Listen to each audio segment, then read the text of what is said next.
So for those of you that were here this morning, hopefully you've had a good taste of the kind of variety of folk costume that we look at in Making More Mischief. And there's more to come. So we've got some really interesting speakers this afternoon.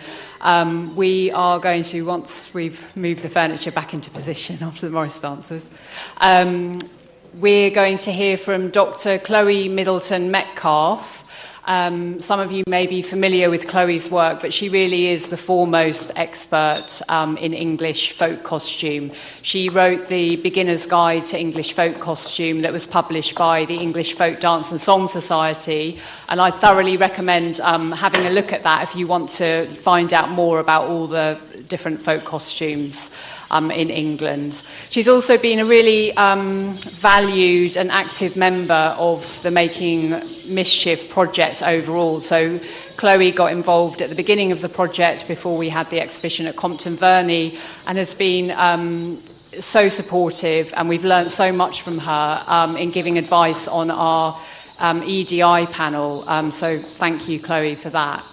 I'm actually looking for Chloe. There you are. Hello. So we're nearly ready for you to set up.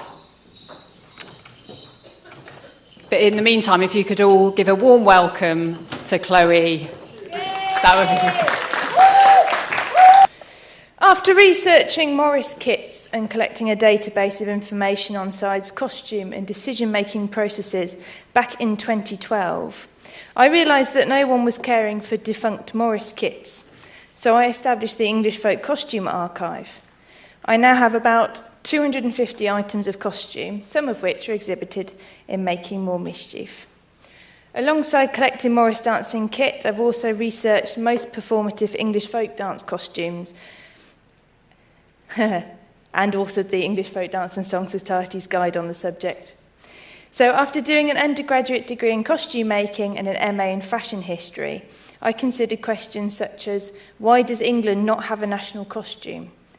And I ended up finally in the dance department of Roehampton University doing a technically-funded PhD on the subject of English social folk dance, i.e. barn dances and ceilidhs. Whilst I continue to sew and I have a particular passion for spiderweb embroidery, I believe that I have come to the concept of folk costume largely through a socio-historical rather than artistic lens. I did try and persuade my PhD supervisor that I follow the modern British folkloric method of analysis, but she convinced me that it doesn't exist. I beg to differ, but I do acknowledge that no one has written the book yet. Throughout the next 40 minutes, I really do want to delve into the concept of folk costume. I won't really be talking about specific outfits. You can read about specific costume practices from Britain, including Scottish, Irish and English folk dance costumes, as well as Welsh National and Scottish Highland dress and some of my other essays, the links to which are on the final slide. I thought it'd be more productive for today to really drill into different approaches to folk in a British context. A large chunk of this lecture is lifted from the accompanying article I wrote for the Compton Verney staging of this exhibition, and links to all of these will be shown in the final slide. So, stay tuned.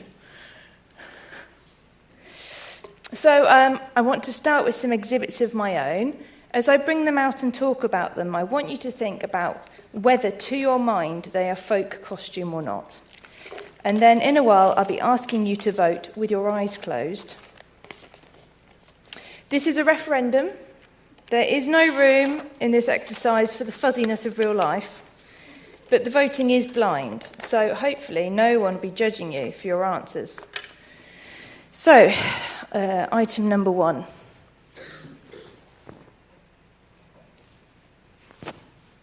Now, I believe this is an Afghan kushi. If anyone can identify this and say, no, it's not Afghani, please let me know. I got it in a second-hand shop, so I don't know its provenance. It's beautifully hand-embroidered. We've got floral motifs and more abstract cross-stitch embroidery. It has been modified. The slits I put in, because I couldn't walk in it. So do ignore the slits down the side and pretend it doesn't have slits. Do pass that around. Item number 2. We have this vintage maxi skirt, or could be a kilt. It's from the Edinburgh Textile Mill. Is it folk? Is it not folk? Have a think. What do you think? Item number 3, we have a Morris dancing shirt. This has been hand embroidered with patterns lifted from Buckinghamshire smock patterns using chain stitch and single feather stitch. It was used for Morris dancing. I myself wore it in public performances. Is it folk? Is it not folk? This authentically vintage cottagecore 1970s maxi dress. Nondescript label. Richard Shops, size 16.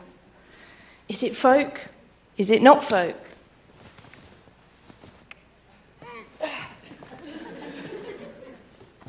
Finally, this delightful, I'm not going to pass this around, I'm just embarrassed by this, black top. I mean, ideally, this would have been a plain black t-shirt without buttons, but I didn't actually have one in my clothes drawer when I looked. So, just pretend this is an absolutely bog standard black t-shirt. Is it folk? Is it not folk?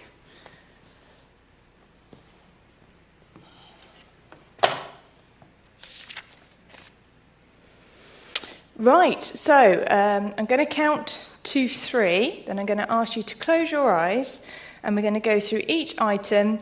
Please raise your hand. I'm going to go, yes, folk, raise your hand. No, not folk, raise your hand. So on the count of 3, please close your eyes, and then I'll talk you through the voting options. 1, 2, 3. Tartan skirt, please raise your hands if you think it's folk.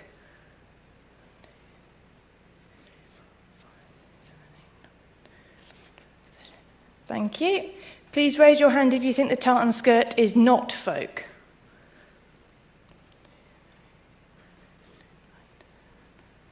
Keep your eyes closed. Brilliant. Thank you. Embroidered Morris shirt. Yes, folk.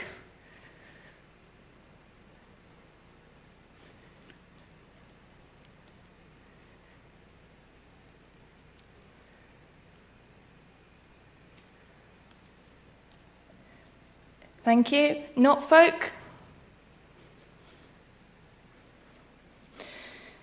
'70s maxi dress. Please raise your hand if you think it's folk.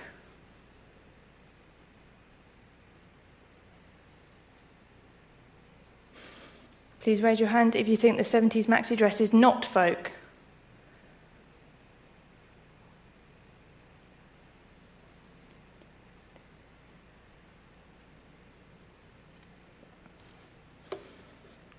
Two more to go. You've all been really patient. People that raise their hands and lower them in a dithery manner, I just don't have a third column for you. I do apologise. So the Afghan dress, please raise your hands if you think it's folk.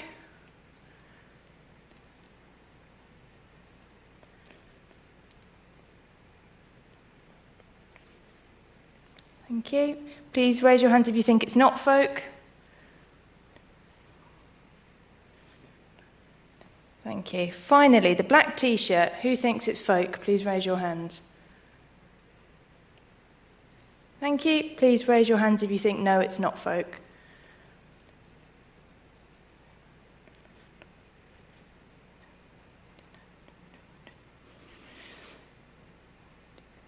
Thank you.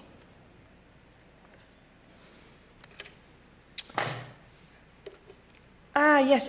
For some reason, I imagined I would have a laptop and I could input the answers. Okay. So we have the definitely folk. Oh, is someone inputting? Yeah, brilliant. Okay. The figures are left-hand column 13. 13 for the tartan skirt folk. No, okay. I'll just... It's okay. 13 thinks the tartan skirt is folk. 50 think the Morris shirt is folk. 4 thinks the vintage maxi dress is folk. 26, the Afghan dress, 3, the black t-shirt. No, not folk, 23 for the tartan skirt, 1 for the Morris shirt, 70s maxi dress, 36, Afghan dress, 11, black t-shirt, 35. So the purpose of this exercise was to get us thinking about how we define folk in relation to clothing. It was beyond my skills to actually type this up and format it. I just couldn't do it. It was too complicated. There were too many arrows going everywhere. I believe that this slide shows a diagram of how different ideas about folk costume relate to each other. It could be argued convincingly that any one of these garments might or might not be folk, depending on your paradigm. So I'm now going to argue the case both ways. So can you chuck me the clothes back? I didn't think this through properly. We'll start with whatever comes back first. Okay, we have the Morris shirt back first. Made for Morris dancing, therefore, this is an item of folk costume. It's used for folk dance and it's been hand embroidered. Definite folky points there. This is merely an item of fanciful clothing made by a middle-class white woman. Most Morris shirts aren't even embroidered. It's a sickly pastiche of everything that's wrong about the folk aesthetic and doesn't have anything to do with the real folk, as most Morris dancers are solid middle-class types anyway. They're not the real folk. Right, Afghani dress. This is a beautiful hand-embroidered dress. Because of the handwork and the traditional styling, surely it counts as folk. No, you can't use the derogatory term folk to describe a beautiful piece of work. That's an insult. It's traditional or formal, and besides, folk is surely a Eurocentric term anyway. Perhaps ethnic would be more appropriate, especially in a UK migratory context.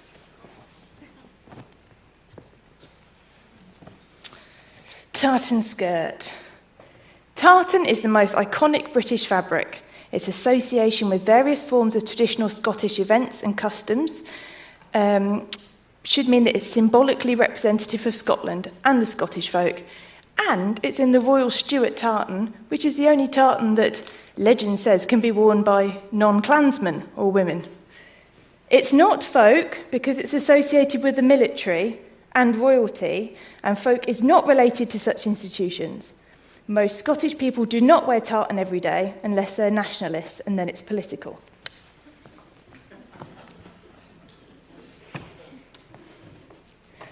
Finally, the black t-shirt. Oh yeah, cottagecore. We haven't done cottagecore. Right.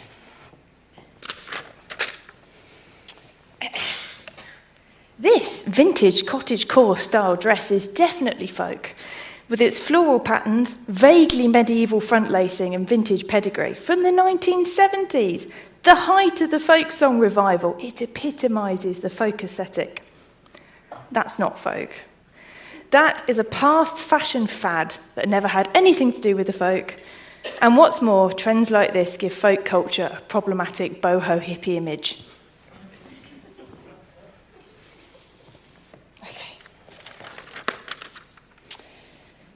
The black t-shirt. Well, yes, this is folk. No, you can't possibly think this is folk. What is folk about this? Well, of course it's folk. Nearly everyone in the world has one of these. If folk are the people, then this is the most folky item on the list.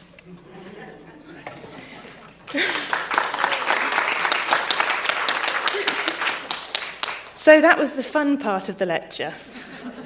In the next part, I want to start delving a little further into the concept of folk costume in a British context. In the process, I want to draw out and explain a little about where those contradictory paradigms originated. I'm going to start with Britain. Now, many of you, particularly those from the north and west of the border, might already have noticed something odd about this talk. Here you are, thinking or attending a talk about British folk costume, and here I am talking about Morris dancing and the English Folk Dance and Song Society. Scotland, Wales, Cornwall, I hear your cries. However, using my native irony as a Sassenach, I of course believe that I am entitled to talk about all British folk costumes. All joking aside, our perspectives matter. And this is particularly so in the case of folk culture.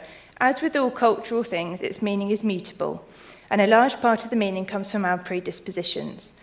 So, I come to the subject of British folk dress from a self-defined English perspective. I'm in the minority of English dwellers who feel more comfortable self-identifying as English rather than British, and it is impossible to deny that being white is a part of this. My long-term engagement with the second folk revival English folk culture, primarily through traditional music and dance, has shaped my outlook of broader folkloric issues, and I apply that lens to my analysis. This lecture then does emphasise what is normally hidden, the English attitude towards folk costume. So let's take a step back. What exactly are we talking about here? Britain is obviously made up of 3 nation-states, Wales, Scotland and England, which includes Cornwall, which has been recognised as a national minority since 2014. Due to the long-standing association of Britain and Britishness with non-regional, institutionally based forms of nationalism, the concept of British folk might, and often does, seem mildly oxymoronic. In the late 19th century, when other nations were developing associations between rural clothing practices and nationhood, it was the figure of Britannia, swathed in militaristic Romano splendour, who was seen as representing Britain. And within books such as National Fabric, Fashion, Britishness and Globalisation, 2005, or Anglomania, Tradition and Transgression in British Fashion, 2006, the institutionalised perception of nationhood has been emphasised. One can find images of uniforms and references to the historical rural hierarchy of class and land, but no rural peasant or ethnic dress. Only the fabric tartan, which has in itself been institutionalised by military use, appears to play a role in such British identifications. Within a European-centred view of history, it has been argued by a number of theorists that a helpful analytical model for nationalism is to view it as having 2 main types, the civic and the ethnocultural. While Britain offers a civic form of national identity, Englishness, Welshness and Scottishness can be associated with an ethnic-based white identity. In England, many individuals, but particularly black and minority ethnic citizens, identify as British rather than English. Similarly, whilst Wales and Scotland have an ethnically diverse population that is proportionately smaller than that found in England, the association of Welshness or Scottishness with whiteness continues to contribute to the perpetuation of structural inequality and racism. Within Britain, each of the nations have different attitudes towards folk culture and folk dress. Folklorist Steve Roud noted the difference and referred specifically to costume practices in the English year. Whilst English folklore has definitely been neglected, ignored, even derided, much of it has, in essence, been left alone. Scotland, Ireland and Wales may have gained immeasurably from their thriving folk arts, and each have used their folklore to create and support a vibrant national identity, but they have also had to suffer the indignity of the stats and fake, the music hall stage Irish, the rampant shamrockery, the tourist leprechauns, the chieftains, the White Heather Club and pipe bands perpetually playing Amazing Grace, written by a Londoner, by the way. It is symptomatic of this state of affairs that England does not have that arch symbol of official folklore and national costume. Nor have we ever taken much notice of St George's Day, much to the annoyance of patriots of various hues, and I, for one, am proud of that. Mr Roud's comment on the lack of visible folkloric practices in England incidentally sheds light on another aspect of this discussion, the fact that we are discussing folk costume. Perhaps Mr Roud was thinking of costumes like these, printed in the Blandford Colour series, Folk Costumes of the World in 1978. As much as I highly regard Mr Roud's work and know much to him personally, I do feel that he suffers from the underappreciation of clothing practices which are sadly typical to his sex. And I feel that his comments underlie how costume is and can be considered to be one of the most contentious areas of folkloric practice. Whilst you can half-heartedly be involved in a singing custom, you cannot walk around half naked. Well, you can, but it often takes more gumption than wearing a full outfit. Moreover, it is entirely feasible that our limited self-defined traditional or folkloric dressing practice in England helped to perpetuate the diminution of other countries' dressing practices, leading to a scathing attitude and scepticism towards all forms of traditional dress. Perhaps it is the materiality itself, the obvious fact that these items have to be created and often mended, perhaps because they are often mended by female hands. I do wonder if the visibility of costume, combined with the fact that we all wear clothes, but we do not all dance or sing or take part in customs, which again makes clothing prone to disparagement. Is it the aspect of cultural performativity which spectators feel most qualified to comment upon? My mind returns to the Blandford Colour series. This book was written with the competitive folk dance arena in mind, and the authors give advice on the adaptation of costumes for stage performance, advocating what they consider to be accurate reproduction and the avoidance of sequins, bows, beads, or other exaggerations. The authors obviously had set ideas about what constituted authenticity in folk costume. Returning to the idea of what folk is, I want to return to the Afghan kushi. The Afghan kushi might not be considered to be folk because the idea of folk does not always translate well across borders. In fact, it can be highly offensive to consider other cultures' practices to be folk because they're different to Western culture. Imagine the possible offence which could be caused if you called a Japanese state chunito made for a member of the imperial royal family a folk item. Here it is the older association with folk, with peasantry or the working class that can still be felt quite strongly. Although even if folk was conceptualised more broadly as the people, in this case it would still be problematic. If the Afghan kushi or the Japanese chunito or any other item was described as folk without prior consultation from the wearers, then we can see the ghost of social Darwinism at work. Here is the implicit comparison between cultures, where non-Western clothing practices are automatically seen as inferior, a folk item because it is not a standard British item. And there is another reason why the Afghan kushi might not be considered to be folk. That is that folk has been for many years a Eurocentric concept. Perhaps understandably, given the examples just discussed, often the term ethnic is preferred over folk when considering dressing practices from outside of Europe and the European diaspora. To illustrate this bias, on the 17th of April, I asked Bing Image Creator to design a digital art image with the following prompt: a girl in traditional folk costume stands outside her home.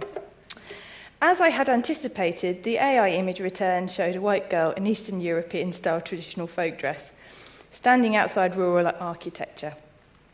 I'll leave it to yourselves to fill in what is not there, or to imagine what could be there. I love the fact, incidentally, that Bing AI currently demonstrates cultural stereotypes and makes them manifest. Despite the fact that women dancers now outnumber men in Morris teams, it's really hard to get Bing to create a gender-balanced or female-only Morris team. But that's a different story. So, of course, you're wondering what happens when you change the word folk to ethnic. And finally, we have some AI depictions of generic Asian and African cultures, as well as Middle and Eastern European ones. I do think that it is important to talk about how the word folk can, in a UK context, be negatively associated with exclusionary white practices. Interestingly, I think that one under-discussed reason for the fact that folk can be associated with whiteness is in part an accident of history. The association of the academic discipline of folklore with European cultures and anthropology with the rest of the world, and this divide can be traced back to the institutional development of the two disciplines. By the early 20th century, the initial ties between folklore and anthropology had loosened as anthropologists gained a stronger foothold in British universities. Largely focusing on the countries under colonial occupation, anthropologists developed their own disciplinary language, which largely preferred the concept of ethnicity to folk. However, the concept of folk was still widely used by folklorists who worked often, or usually, in their own European home culture. And this goes some way to explaining the European connotation of folk and the easier fit of the concept of ethnic dress with Black, Asian, and other minority ethnic British citizens. However, the historical divide between folklorists and anthropologists provides no reason in itself to consider folk as an inherently white term, nor to see ethnic as more neutral or inclusive, coming as it does from anthropology's colonial past. However, aside from folk being an undesirable label to the group itself, and it being, for example, patronisingly applied to aspects of high culture, there is no reason to exclude any group practice based on ethnicity, and exhibitions such as this one help to break down the pervasive association between folk and whiteness. So where did folk come from anyway? The question none of you were dying for me to go into, but we'll go into it anyway. So the word folk has its roots in the German for the German language for folk song, Volkslied, and this was a word coined by Prussian-born Johann Herder in 1773. Herder was born in Machugen, which is now in Poland, but during Herder's lifetime it was in the Kingdom of Prussia. Normally, but inaccurately, people refer to Herder as being German. Herder argued that every Volk had its own form of expression, and he coined the equally catchy Volksgeist in 1801, the spirit of the folk, which ethnomusicologist Mark Sloban argues in his introduction to folk music could equally be a sign of the people's everyday cohesion or a rallying cry for passionate patriotism. Wow, that's two quite different things, Mr. Sloban. Herder's theory of Volksgeist, according to Simon Bronner, the American folklorist, made claims for national identity, harmony with nature and spiritual existence growing out of the rootedness and artistry of peasant folk culture. It is in some of these ideals which feed into the generalised view of folk that can, I feel, be found in cottagecore or the pigeonholing of that floral 1970s maxi as folk. Well, that and the 1970s surge of interest in folk music and craft culture, which I will return to. Whilst he might have coined the term Volk, Herder did not conjure the concept out of thin air. Musicologist Gelbert, in The Invention of Folk Music, contextualises Herder's approach with the wider Romantic nationalism movement. Across Western Europe, there was a change of interest in the categorisation of music away from function towards origin. At this time, folk was often linked to nationalism, and it led to the elevation of the peasant, which was not such a derogatory term at the time, as the carrier of national culture. Folklore was not exactly a new subject in Britain, although the word might have been. Since the 1700s, individuals have been collecting information on popular curiosities deemed to have antiquity or great age. In the mid-19th century, popular antiquities was usurped by the phrase folklore, and the man widely held responsible for this was William Toms, a civil servant who in his free time edited collections of literature and popular antiquities. He was an enthusiastic adherent of the Grimm's brothers and their approach to folklore. In 1846, Toms wrote a letter to the weekly literary magazine The Athenaeum, in which he promoted the adoption of the word folklore. Shortly afterwards, in 1851, Thomas Sternberg was to publish The Dialect and Folklore of Northamptonshire, the first book to incorporate folklore into its title. I knew I had to get the county of my birth into this lecture somehow. Toms called for greater attention to oral testament and for detail about the occurrences of rituals, not just a saint's day, but which saint, in what village or provenance, etc. He was also a founder member of the Folklore Society, which was formed in 1878 in London and which is still extant and provides informative public online lectures amongst its other services. I know, don't worry, I'm getting back to folk costume. Don't worry, I am. So in redefining British folk costume, I argue that British folk costume is a wearable chimera. It can be designed, manufactured, touched, displayed, danced in and photographed, and yet it remains staunchly mythical, too heterogeneous and fleeting to be described in detail, too often dismissed as being nothing more than fabricated folklore. This dismissal comes hand in hand with the truism that there is no singular British costume. And that argument conflates the concept of popular, abundant and eclectic folk costumes with a singular, homogenised, state-approved national dress, of which there are only a few examples in the whole world. So one particularly common ellipse is that between folk and national costume, and in the charming encyclopedias of clothing which were printed in the past, and one of which I referred to earlier, Folk Costumes of the World, in 1978, illustrations of dress were presented country by country with some regional concessions. And so it is very easy for the reader to slide into a frame of analysis which is shaped by the concept of nationhood. I hadn't actually Googled folk costume in a while, so I was quite taken with the current Wikipedia entry, which makes such a conflation in its opening paragraph. Obviously, such ideas are very much alive. In the study of dress history, under her discussion of national dress, fashion historian Lou Taylor, who largely avoids the term folk in her work, illustrates the complex interplay between the concept of peasant, ethnic and national costume. The term national costume is slippery in meaning and often confused with peasant or ethnic dress, but stems from an urban, knowing, intellectualised awareness of the concept of nationhood. The process of inventing a national dress usually involves the appropriation of peasant styles as romanticised and utopian icons of democratic struggle and national cultural revival.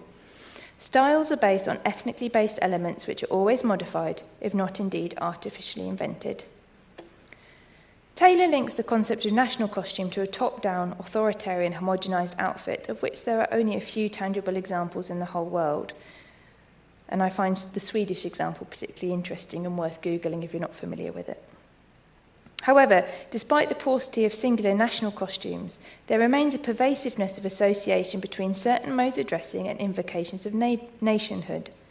Identities relating to region or nation can be invoked, supported, and indeed even contested by the wearing of traditional attire, as well as other garments such as rugby or football shirts. And of course, this can happen with or without government approval or encouragement. In other, particularly European countries, what is often labelled folk costume is the special clothing donned for high days and holidays. With a couple of exceptions, Brits have largely avoided wearing heritage clothing for church events and other festivals over the last 150 years. When contemplating why this might be, it has been suggested that the development of such attire was kiboshed by early industrialisation, but this argument is flawed, as it fails to see the specificity of those contexts where such clothing did develop. For example, the 17th century parish dress codes that directed which clothing should be worn to church in rural Sweden, or the role of land-owning estates in dictating the clothing worn by their peasants in 18th century Czechia and Slovakia. More worryingly, it also removes the element of human will and the desire within communities to maintain specific or distinct clothing practices. Such determination is evident in studies of specific heritage dressing practices across Europe. I'm on page 8, so I think I can... Oh no, chaos. You really didn't need that microphone. Don't go through the microphone, sorry about that. It was and remains in the performative arena that British folk costume has historically found its greatest salience, and this is why the Morris shirt might be considered to be folk. Across the globe, interest in and often revival of traditional dances proved to be a particularly important catalyst for the creation of published material about folk costume during the 20th century. For example, the Folk Dance Library, authored by members of the Imperial Society of Teachers of Dancing in 1948, contained dance notation alongside illustrations of typical, albeit all-male costumes. Okay, there is one woman in there, but she's definitely secondary. The English are represented by a sword dancer in a red military tunic and a Morris dancer in a white shirt and trousers with colourful decorations, the Irish by a step dancer in theatrical 19th century attire, and the Scottish by a Highland dancer in full kilted and jacketed regalia, complete with sporran and feathered cap. A similar tokenistic approach to costume can be found in the Royal Academy of Dancing's rival publication, the Handbooks of European National Dances. With regard to British calendar customs such as the Queensberry Buryman, seen on Doc Rowe's wonderful footage as part of the exhibition, or the Oak Apple Day celebrations at Great Wishford, pictured here, an affirming relationship can and does exist between certain codified dressing practices and such customs. Although for the event and historian alike, care must always be taken when making assumptions about the age of events based on the clothing worn by participants. In England, there are a number of examples where costumes were historicised in the late 19th and early 20th centuries by the local gentry. For example, the introduction of smocks at Aynsham, the medievalisation of the clothing worn for the Abbots Bromley horn dance, the replacement of a cross-dressed man with a female in picturesque Civil War style clothes as the Queen of the Castleton Garland ceremony. Indeed, it would be interesting to explore the extent to which clothing choice affects our very perception of folkishness or traditionality. In pointing out the continued popularity of the Helston furry dance tradition in Cornwall, photographer and customs documenter Doc Rowe speculated to me about the influence of the costumes. He argued that the tradition of dressing up in finery, top hats and tails for the men, ball gowns and fancy hats for the women, has encouraged the preservation of this particular processional dance. Indeed, other similar events in neighbouring locations have petered out. To speculate further, it is possible that the use of historical or picturesque costumes helps to sustain participant interest, encouraging a deeper feeling of traditionality and connectedness to the past. These costumes might also play a part in helping to raise the local and national profile of customary practices, in the process encouraging continued organisation and participation. As for the clothing, usage by participants at venerable calendar customs verifies their status as folk items and has for a limited number of garments granted them protected status in museums. During the 20th century, the parameters of the term folk continued to evolve. A potent force for change came with the 1950s folk music revival, a transatlantic phenomenon wherein a new generation were introduced to and set about reinterpreting old songs. New material was penned, often copying the ballad structure of the historical or collected material, stretching the popular understanding of what constituted folk. In Britain, there was a conscious attempt to industrialise the pastorally dominated narrative, and individuals such as Bert Lloyd and Ewan MacColl, who were both members of the British Communist Party, were instrumental in promoting long-forgotten historical industrial ballads and creating new songs to suit their own political agenda. The 1960s and 70s is often referred to as the second folk revival. In the UK, you had Still I Span reaching the giddy heights of number 5 with All Around My Hat, I Will Wear the Green Ribbon. In addition to the popularity of folk music, which went hand in hand with the rockification of bands such as Steel I Span and Fairport Convention, folklore as an academic discipline was also undergoing change. In North America, folkloristics had a definite presence in academia and their own institutional hub at the University of Indiana. In 1969, folklorist Alan Dundas proposed an influential schema in which the concept of folk was decoupled from its 19th century associations with the rural peasantry. Introducing Dundas's essay, American folklorist Simon Bronner summarised that, in Dundas's opinion, folk referred to any group of people with a linking factor, emphasising folklore as a necessary element of life past and present. Dundas's reconceptualisation of folklore was highly influential and paved the way for a broader understanding of dressing practices amongst American folklorists, although clothing was usually a tangent to their main topic of analysis. The Museum of British Folklore was involved at the Whitechapel Gallery in a restaging of Jones's work. It was a re-evaluation of the exhibition Barbara Jones did. Barbara Jones, thank you. And some of you may have noticed her famous fireplace in the opening sequences of Simon's talk this morning, which I was really excited about. So I believe that North American folkloristics approaches were influential in shaping the Anglo-British attitudes to folk art post-World War II. At this time, a research of interest in folk was witnessed at the Royal Academy of Arts, and artists, most notably Barbara Jones, updated or modernised their conceptualisation of the term. Her co-curated exhibition of popular art, Black Eyes and Lemonade, which was part of the 1951 Festival of Britain, featured modern mass-produced items, memorably including a novelty fireplace shaped like an Airedale Terrier, which I couldn't find a picture of, which is why I was so delighted when it was on the reel this morning. So how does this relate to my final item of clothing, the black T-shirt? Well, when I was in my teens, I used to find the following quote misattributed to Louis Armstrong very appealing. All music is folk music, I ain't never heard a horse sing. Is that familiar? Yeah. Over the next 20 years, I've given it a bit more thought, and I've decided that whilst it's ideologically beautiful, it's practically useless at helping us to understand how people process and comprehend folk. Perhaps this is the inherent strain between the Romantic and the Enlightenment perspectives of folklore kicking into gear. All music is not folk music. Some music is ideologically opposed to folk music, even if it's by the folk. Just as you can upset the Japanese imperial family, so you can also upset drill artists.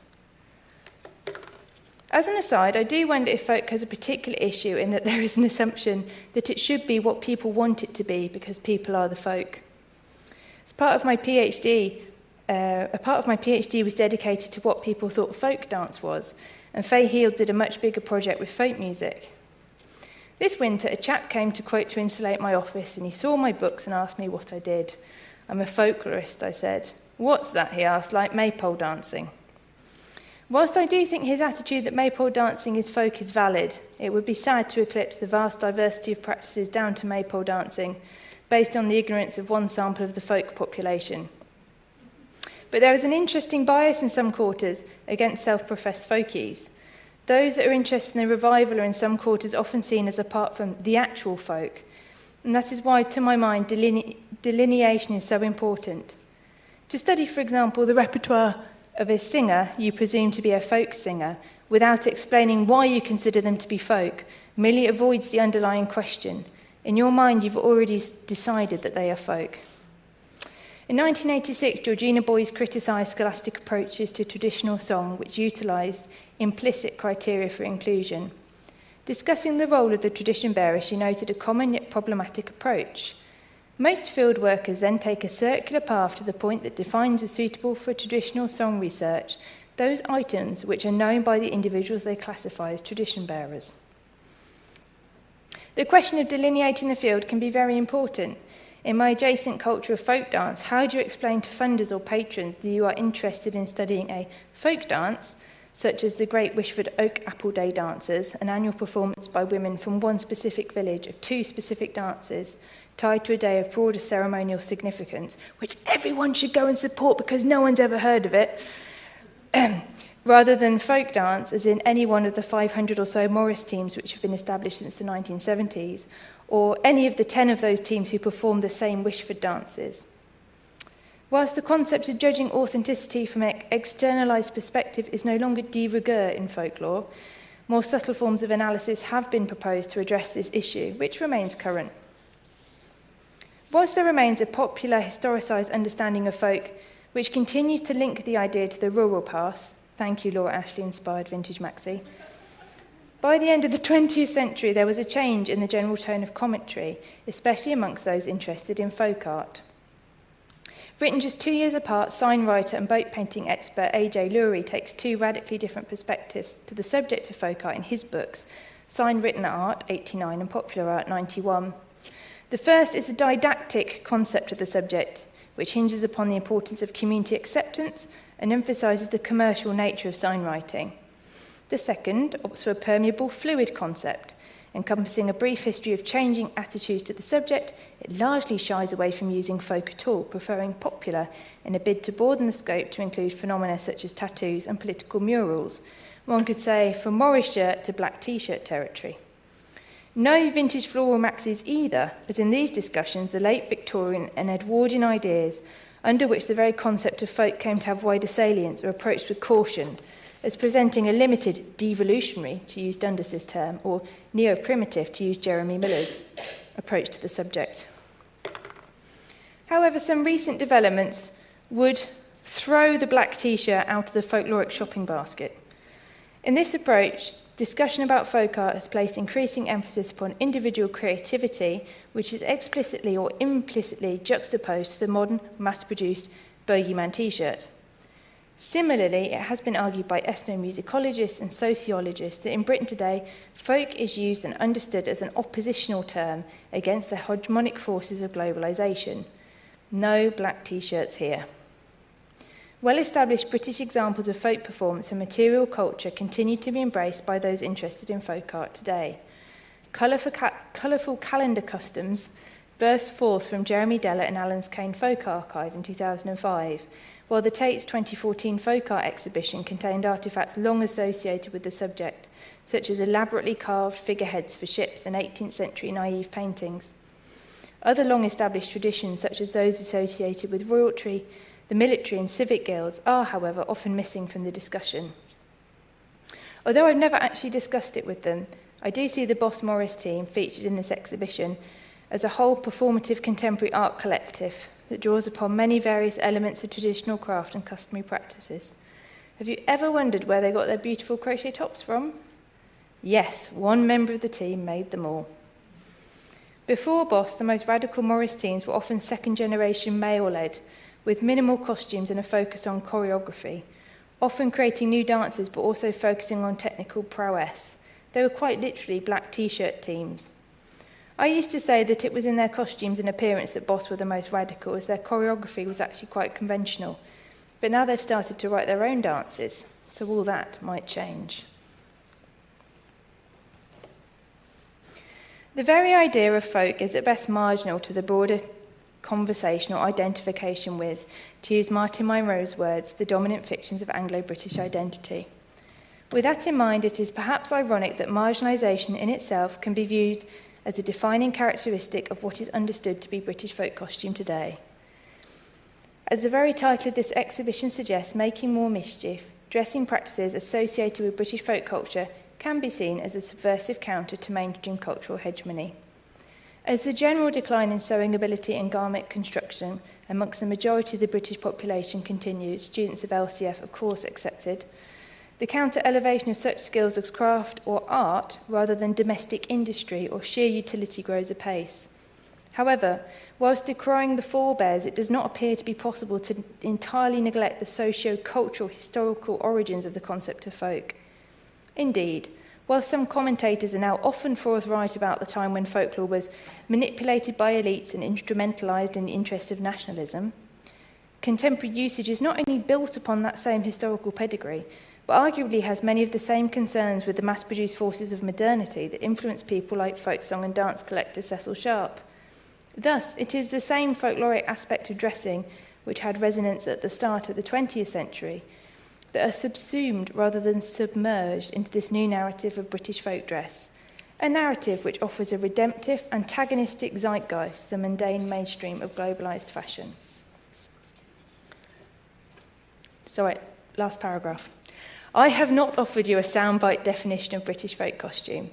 That would not be the postmodern academic approach. I hope instead that I have offered you a historical overview of the complicated and mutable understandings of folk and folk costume in a British context, highlighting aspects of continuity as well as change over time. I hope to have elucidated to some extent the societal origins for some of your own personal attributions of folkness. I don't think it is right to say that folk is whatever people think it is. To some degree that is accurate, but it masks the unspoken truth that folk is whatever I think it is. I, the self-proclaimed folklorist, I, the artist, I, the creator, I, the maker, I, the collector. And I think it helps to be honest about that when actively engaging with a folkloric dialogue. We draw the circle around what we think is or isn't folk, so we should at least be honest with others and with ourselves about our decisions. Thank you for listening.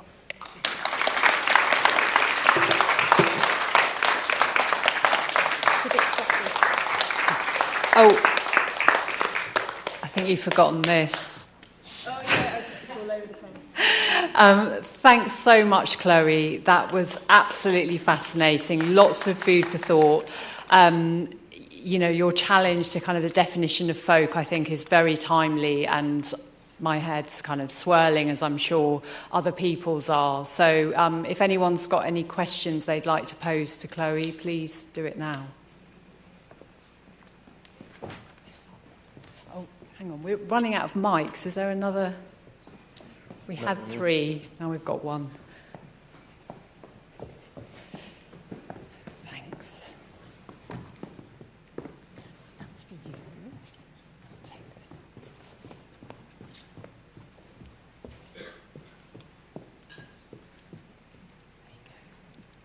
There you go. That was really interesting and helpful, and I just wonder how,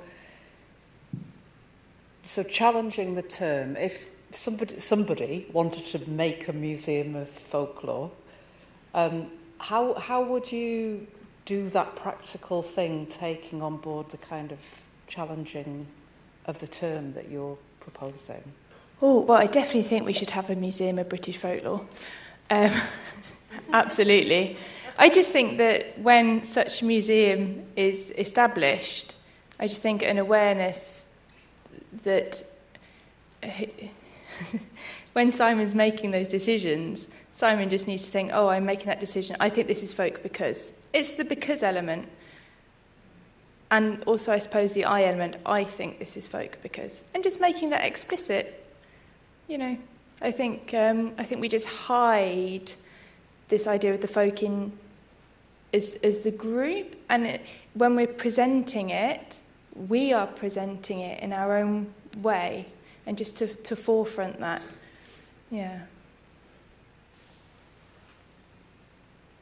Any more questions?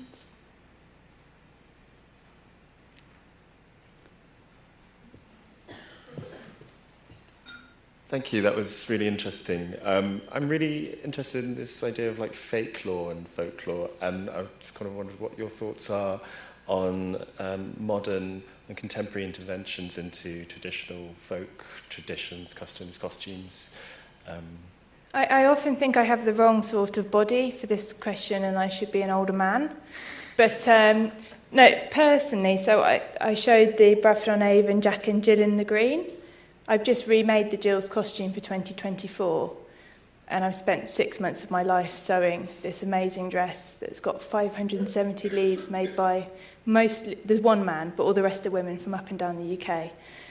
Now, for me personally, I don't see that as folklore yet. I see that, I often describe it as kind of a carnival-style dress, just to describe what on earth it is, because it's very difficult. It's not the dress that's there, it's a different dress. But it would become folklore. It has the capacity for me personally to become folklore if it gets passed down a couple of generations. For me, intergenerational transmission is a very important part of defining something as folklore.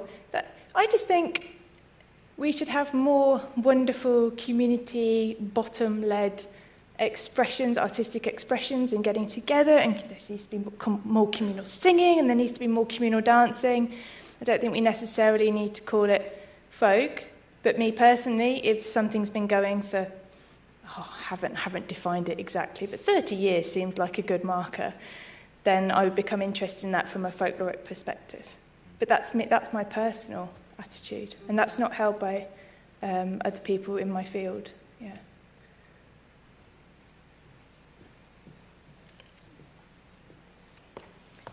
Do you see folk lore, which way around is it? Do you see folk lore as being discernible from folk as an expanded term? Because there's folk art, there's folklore, there's folk costume, there's folk dance.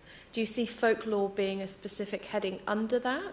Or do you see the lore as just being an invisible part of those terms? Does that make sense? Yeah, so to my mind, folklore is a subset of popular beliefs, and it would be superstitions, and storytelling might feed into folklore, but folk dance would probably be a separate thing, but could be included under the broader umbrella. But it's kind of being a bit, it doesn't, so definitions I haven't given them a lot of academic thought. So when saying that costume has the potential to become folklore, but it's not folklore yet. It's not folk either, if that's what you're getting at. In my view, it's not folk either. Yeah. So I just wondered, is folklore something that's purely comes from a historical context, or is it something that could be established today for the future? Yeah, it could be established today, but to my personal view, I just don't think you can call it traditional until it's had a long stretch of it. I kind of get quite annoyed because so UK is going to ratify the UNESCO Treaty on Tangible Cultural Heritage, and UNESCO actually it has to go through a certain amount of generations before they will ratify something, and the UK's gone, no, we're not going to do that because we want to be fully inclusive, so we're not going to put any time or generational criteria on it. So we just want a list of anything anyone thinks is vaguely valuable, just add it to our list and that will be our list. And for me, I'm like, oh my gosh, we've got customs that go back 300 years that have such limited protection that every year the performers have to petition their council so hard to get the roads closed, to get public liability insurance. They have to literally fight to get their 300-year-old customs to happen for the next year. And the UK government's got the opportunity to say, oh, we acknowledge these. We're really pleased that we've got some 300-year-old traditions. They've just gone, no. Because what we create tomorrow is as valuable as the tradition you've been doing in your community for 300 years. And, okay, there's a concept of value and what we put value on, but I personally care about those long-standing traditions, and I just think putting the focus all on what we create today is a bit sad, really. And some of these old customs, they're so under-supported. Just go out and experience some of them. I mean, some of them don't go like tar barrel rolling unless you're feeling like really brave and you've got local connections. But a lot of the ones you don't hear about are just incredibly under-supported. If anyone else in the Midlands, come with me to Oak Apple Day celebrations at All Saints Church on Monday. You know, that's a 300-year-old tradition there, and then I think I'll be the only member of the public there. Yeah, just go out and support the old stuff as well as celebrating and creating the new. Any more? Oh, yeah, one more.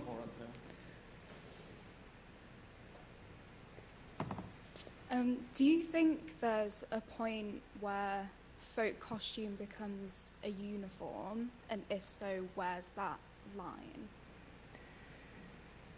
I don't see any reason why uniforms can't be folk customs and culture. So there's loads of stuff in the military about their own traditions, in dress, but also in terms of cultural practices. And universities as well have amazing customary dress and practices, and I see those as being folklore. And then there's the flip side. There's things like sword dancers' costumes that are distinctly militaristic, and they've created uniforms. And then we've got this thing in like English folkies, English folk dancers, a lot of them really hate competition. So whereas other countries have really gone in for having mass competitive folk dance competitions, in England we've massively shied away from that in favour of more inclusive dance practices. So our costumes are way less uniform than some other cultures, but some dance teams will take great pride in having their costumes as pristine and uniform-like as possible, especially in Northwest. So, yeah, that was a bit of a blather, wasn't it? I definitely think we should consider military uniforms as items of folkloristic costume, but I'm yet to discuss that with anyone in uniform, and they might think that's a horrendous concept, which goes back to my Japanese example, that we do need to have a dialogue with people before labelling them in a certain way. Okay, thanks so much again, and I think we're going to just take a quick break, and then we'll welcome Matty Faint.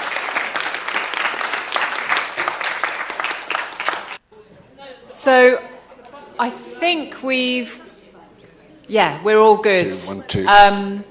So it's my pleasure to introduce you to Matty Faint, who is a real-life clown. Oh! And a self-professed giggle doctor. Excellent. So we're all going to be laughing at the end doctor. End of this.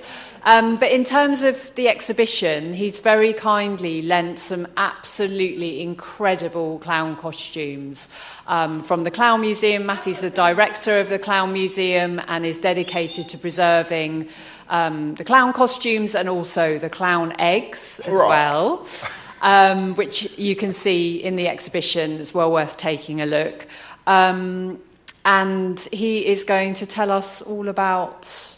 Well, everything, aren't you? Everything. Your amazing career in clowning and with a special focus on costumes as well. So, yeah, you've got 41 slides and 20 minutes. Yes, Go. yes.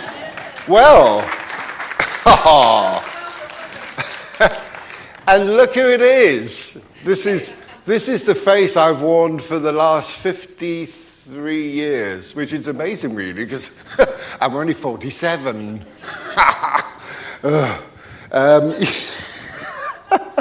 Yes, the face that launched 1,000 parties, or probably because I've been doing it for 53 years, probably more like 10,000 parties. If you can imagine wearing this face 10,000 times, you know, a lot of clowns work on a Saturday, right? Or, you know, once, twice a week. For 19 years, I worked as a clown doctor, as a laughter therapist in hospitals. So I was working 3 days a week, and I used to have a residency at Smolensky's in the Strand restaurant. Anybody ever? It's gone now. As a lot of restaurants have gone since COVID. I worked there for 26 years. 26 years! I'm also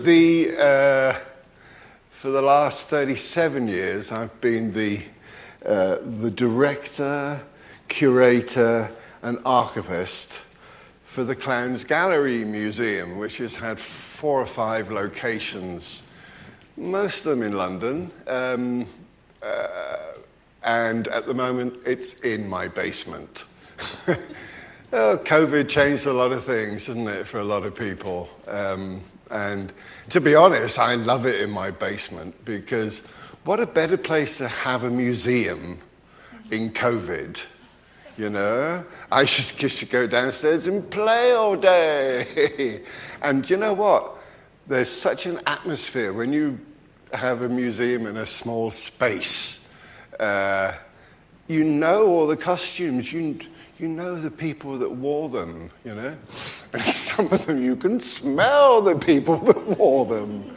And that, to me, is, shall we say, the essence of costuming. Right. Oh! Now, this is my first costume, made in... I started clowning in 1971. This costume was made for me in 1972 by this lady. This is Lindy Hemming, if you know that name. Hands up who knows that name. Thank goodness, a few people do. When I knew her, at this point, in 1972, she was wardrobe mistress at Hampstead Theatre Club. And I started clowning with her. That's almost our first day of clowning. This is on the roof of the Shaftesbury Theatre. You see Centre Point in the distance there? And there's an old washing machine, because the wardrobe was around the corner, where all old washing machines end up on the roof.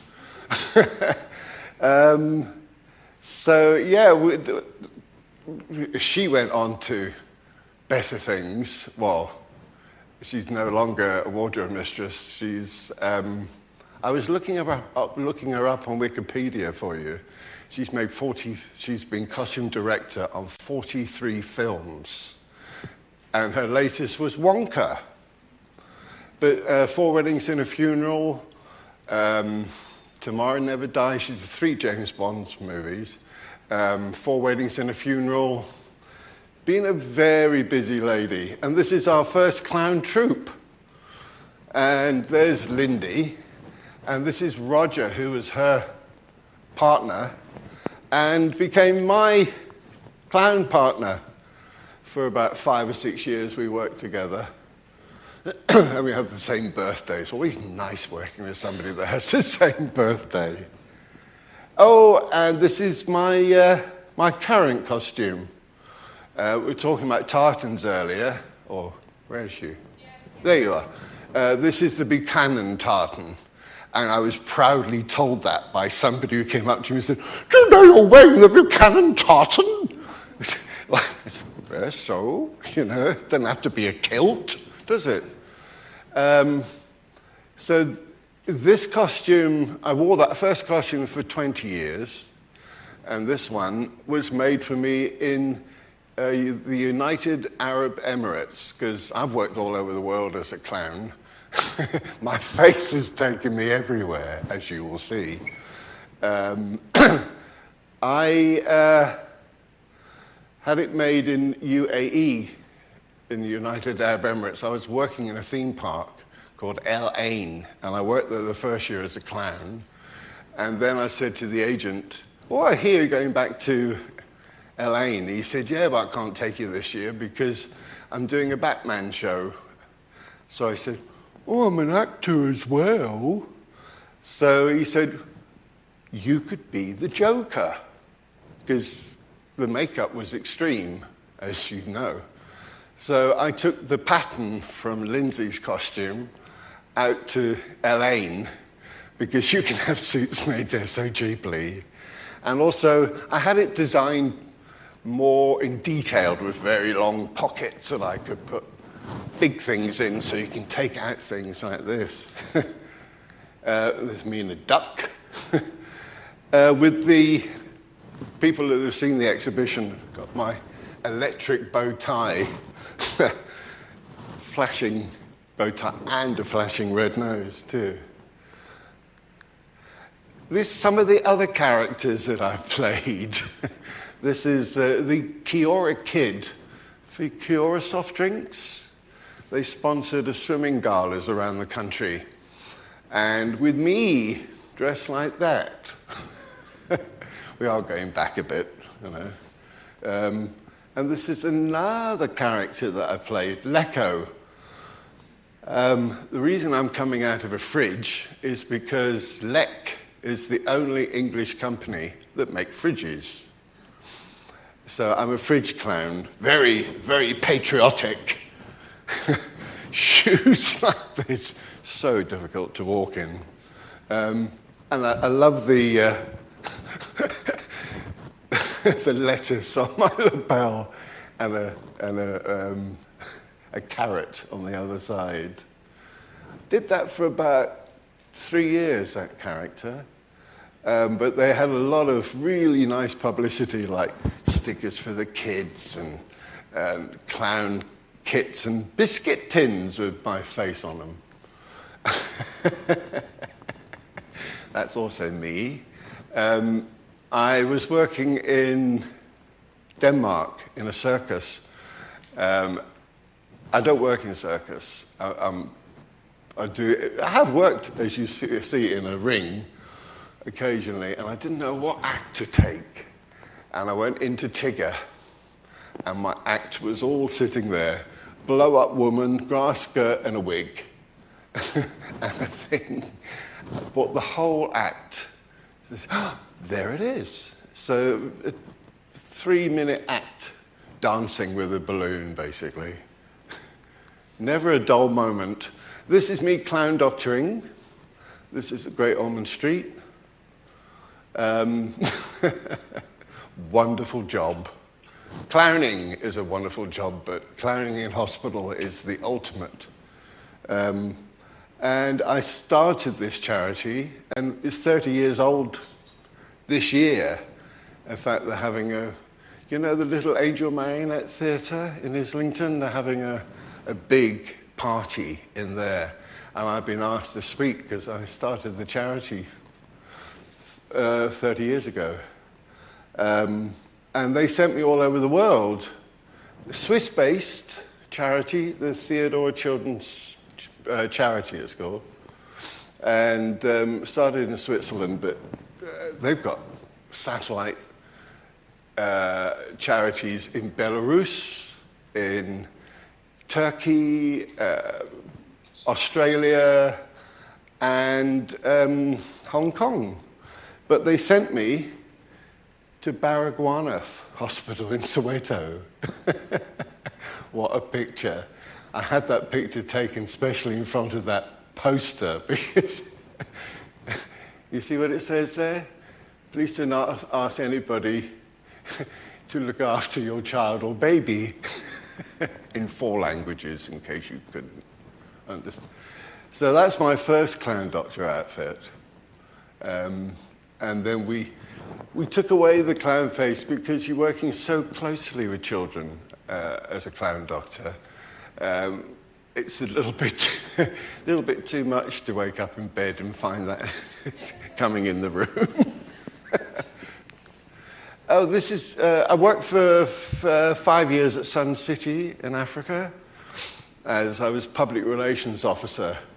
And so I could do anything. And I put on 3 circuses. And this is one of the circuses, having just done a strip. Coming out of the ring, having just done a strip. And a horse has just taken my replacement in the ring. Never a dull moment, I tell you. Been on the front of many magazines in my time. This is 1977, when I had long hair and a moustache.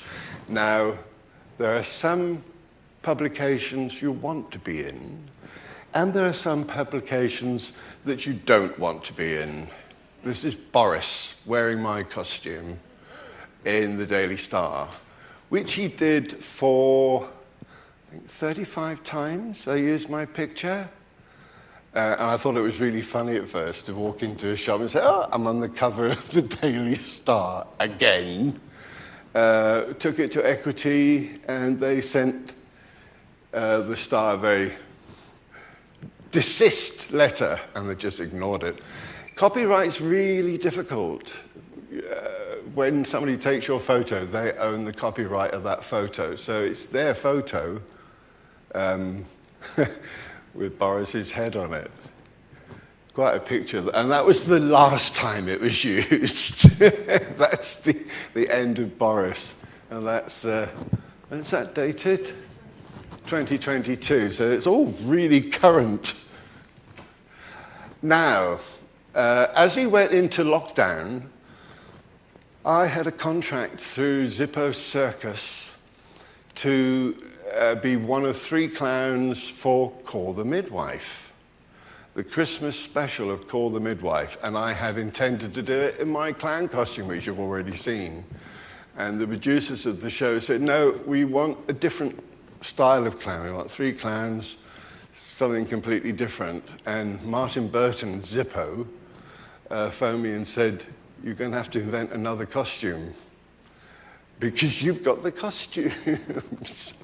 So this costume was made in South Africa and was used in one of the big shows at Sun City where I was working. When the show finished, I said, oh, can I have one of the costumes? Yeah, take a costume. So I invented that. That's in my flat in the middle of... This is first year of lockdown, 2020. We were meant to film in April, and then it was postponed to September. And I had to create a face, of course, because you can't be a white clown without a white face. And this is me with the girls that were in the circus. Did anybody see this production? Hands up if you saw it. Oh, it was a real emotional Christmas show, wasn't it? Because there's the 3 of us, awful lot of sitting around, and it was so hot because it was September. All sitting around Nana's house, which is a real house. And there's the full company, Percival Circus. And for those of you who didn't see the story, this is the high wire artist, and she's pregnant. And she has a baby in the ring, because it's Christmas. And the black guy is a pastor, and I don't know what the bowler hat's doing, but she's holding the baby there. Oh, there's me up there. It was fab, 4-day shoot. And for those of you who didn't see it, it was very dramatic because there was a fire, all filmed in the middle of the night. It was filmed at about 10:30 at night. And it really was a fire, you know. They set fire to 2 caravans. But it couldn't have been that good because they did it twice. And guess who they put in charge of the water? 3 guesses? Who guessed who they put in? Me! Well, there were 3 of us, actually. There were three clans that were put in charge of the water. There's something else I did in lockdown. For those of you who don't know, we have a church service every year in Dalston. It's called the Grimaldi Church Service. And we've had it for the last 78 years. It started in 1946, just after the war. It was a get-together after the war for clowns to, one, commemorate the war and to give thanks for the clowns that have died. So every year we hail previous clowns around the world that have died. And I produce it, and I have done for about the last 15 years. So all the press come to me, and this particular guy, Shane O'Neill at the top there, he said, I want to do a documentary, but I want to focus more on you producing the event. So we filmed in the church, and then he said, then COVID hit us, and he said, I still want to make this movie, but I want to focus on you. So look this up. It's very poignant. Because as it says at the top, it's a serious business being funny, which it is. You know, people think you can just put a costume on and just wander around. In actual fact, it takes a lot of organising, and it takes a lot of personal stability to, you know, at work in hospitals, you've got to be really strong sometimes. I have to tell you, my first line as a clown doctor, a picture of the scene. I've changed in a disabled toilet with a colleague. I'm ready. I go out in a new outfit. And when I went in, the area was full of people buzzing everywhere. When I came out, there were just 2 people standing there. And they were like this. And the door went bang. And they looked at me and I went, hello? And they said, all right. And I said, oh, you don't look very happy. And they said, no, we're not. Our son's just died. Oh, my first lines as a clown doctor. So, you know, nobody had taught me about that side of the job. I thought I was there to entertain the kids, not to look after the parents. So, very interesting job, which I did for 19 years. Not only in Great Ormond Street, I worked in many hospitals from Sheffield down to Brighton, you know, Southampton, done them all. And this film is amazing because it's animated it in places. And this is a product of lockdown. I'm sure we all got into different projects in lockdown.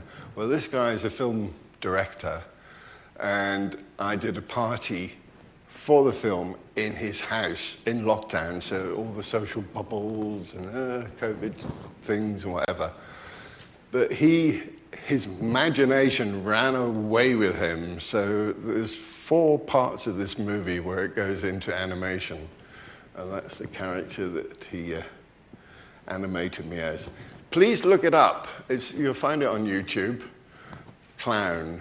It's a serious business being funny.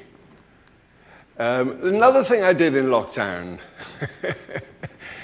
I was asked to do 2 pages in this book, The Year the Audience Stayed Home. It's a wonderful publication if you can find it. It's full of professional artists in costume,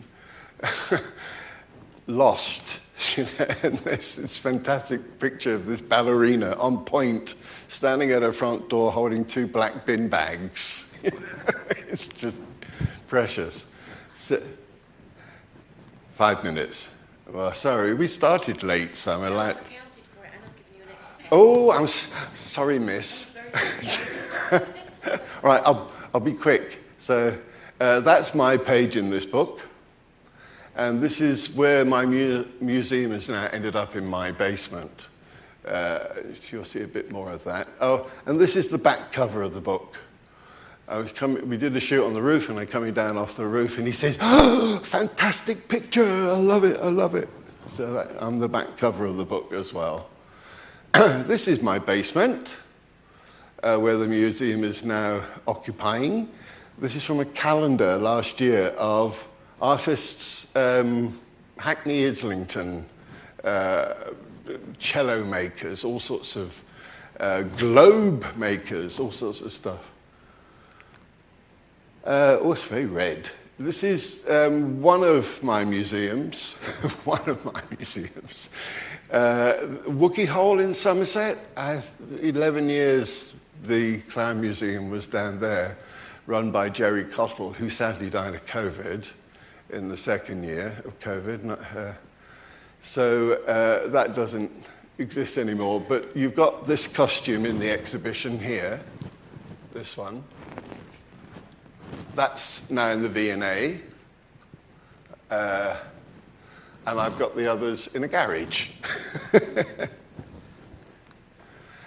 The eggs, if you've seen the exhibition, you've seen the example of the eggs. I have 310 of those, or probably more like 320 now. These are by Stan Bolt, who started painting eggs in 1930.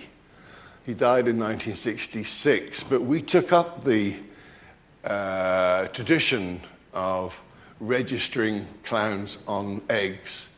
This is Stan Bolt painting. He's actually painting Grimaldi, about 1930.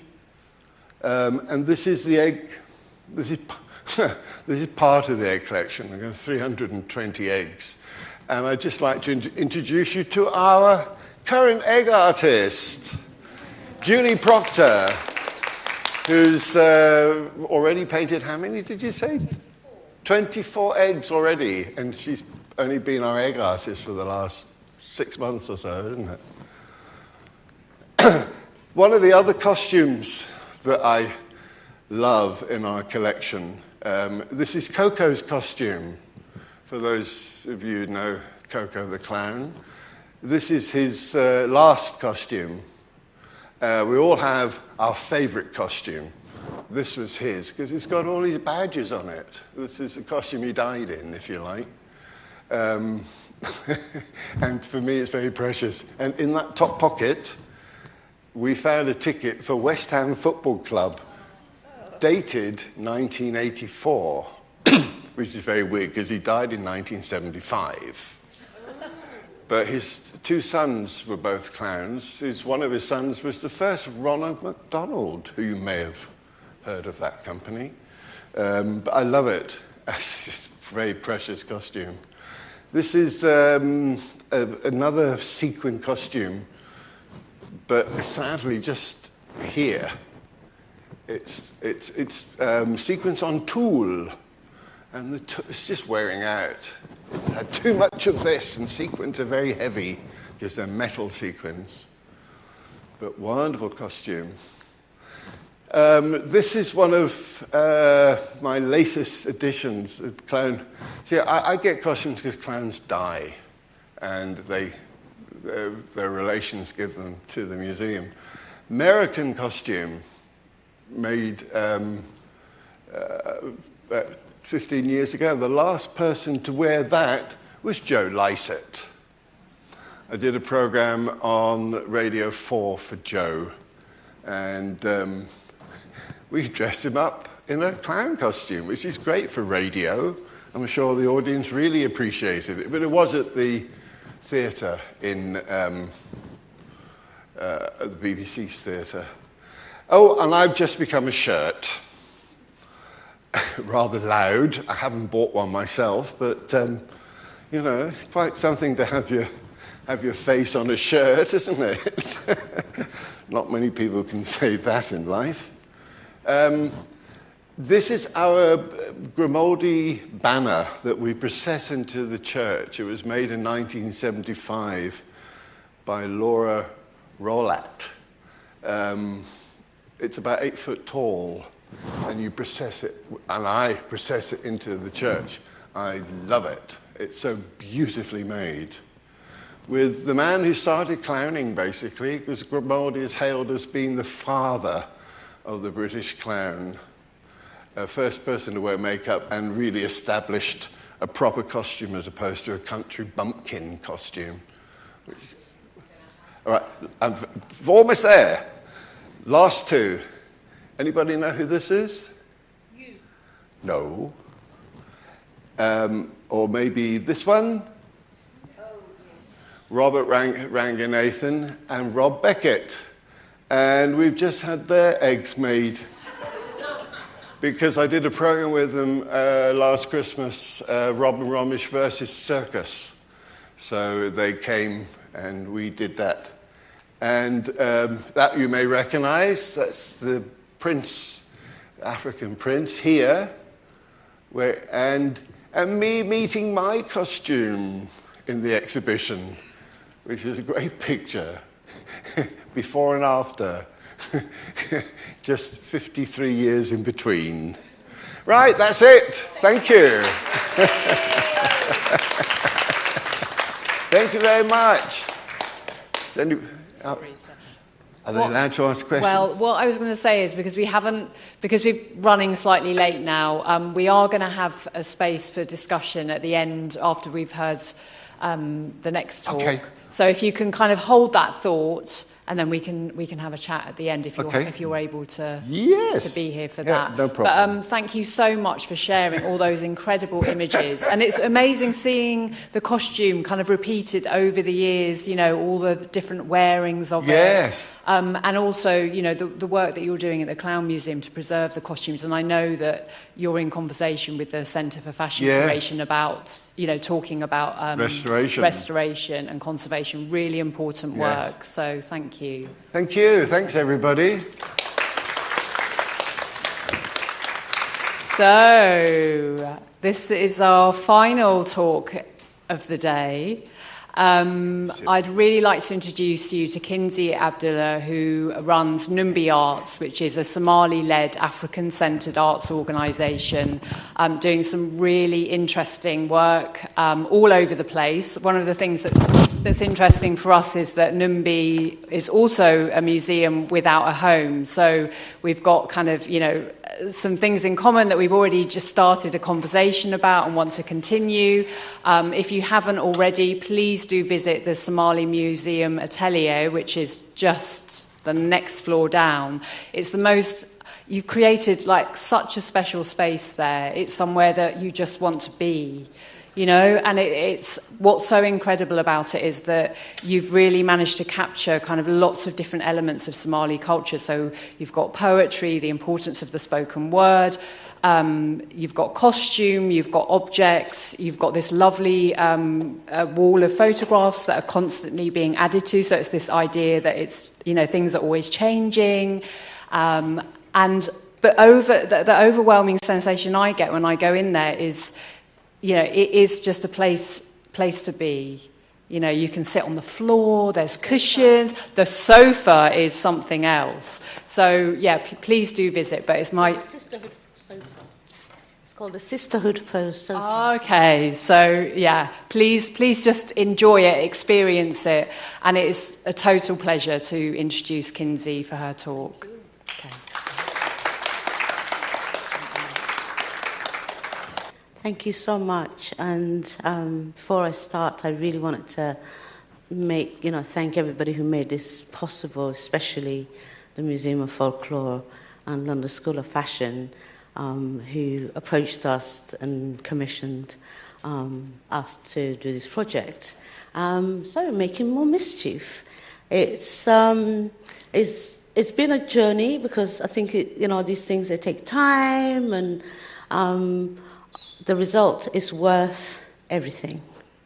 Because even today when I came here, I went in there and I was like, yeah, this is a kind of space that we wanted to create, and exactly how it is how we wanted it. So the Somali Museum Atelier, so my talk is titled Living Archives, and we don't have a space of our own. And that means that it's very hard to collect, to exhibit, to archive.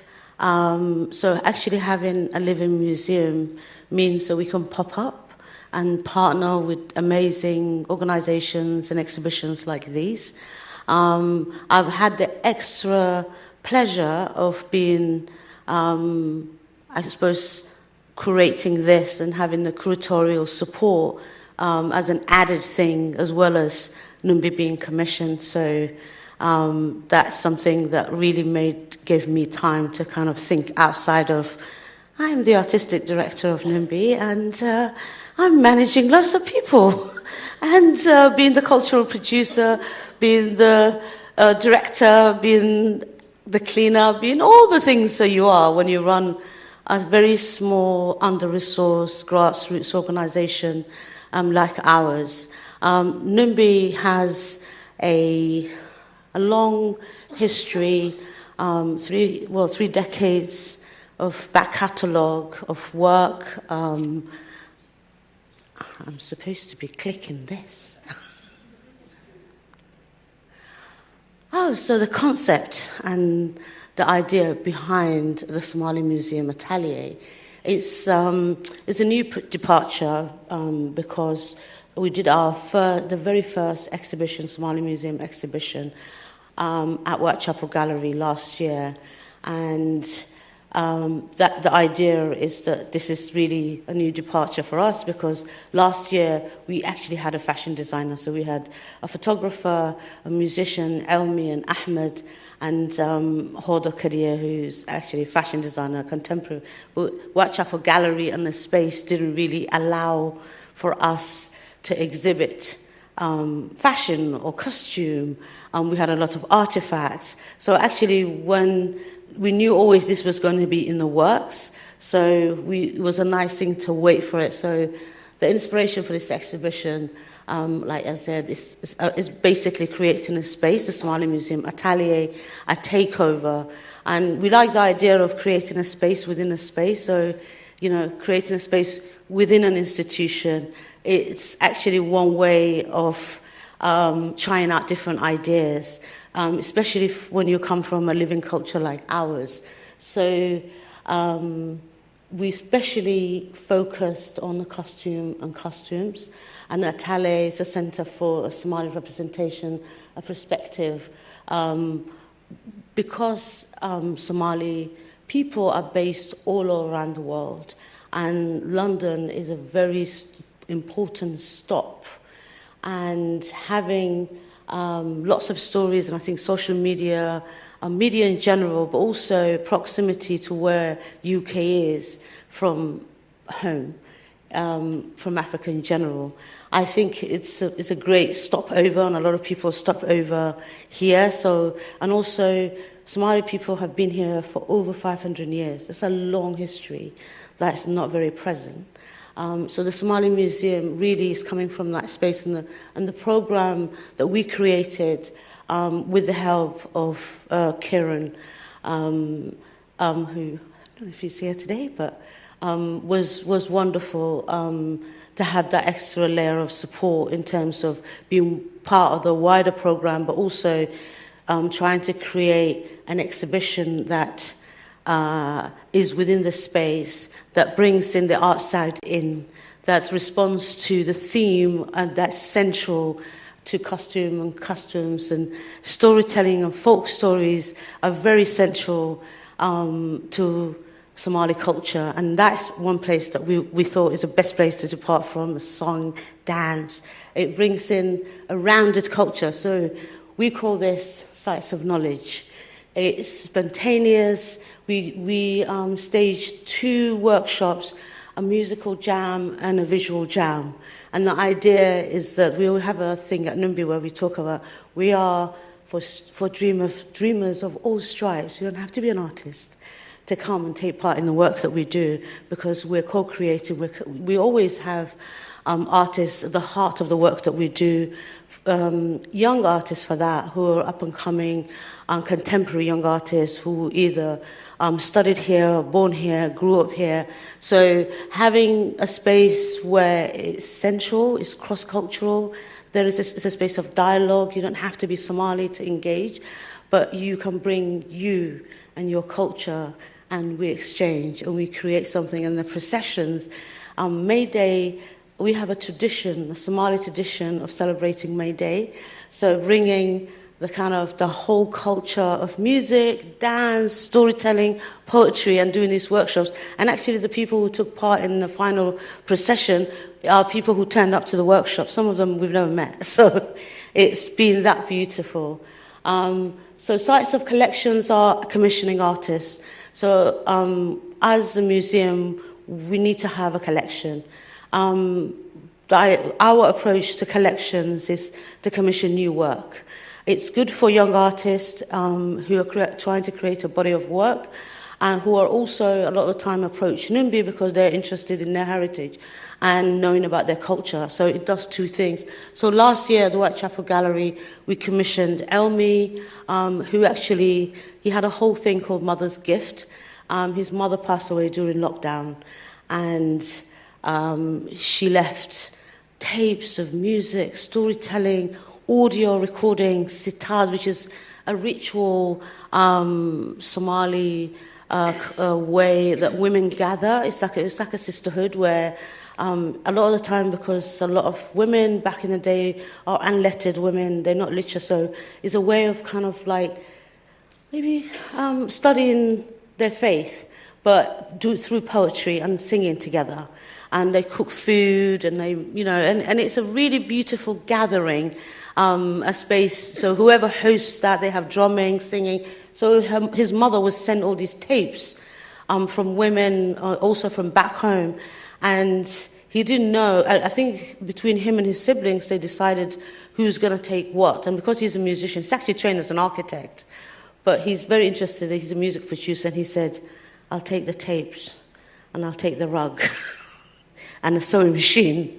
And I think he was telling us his siblings, who were like women, who looked at him and went, "Huh?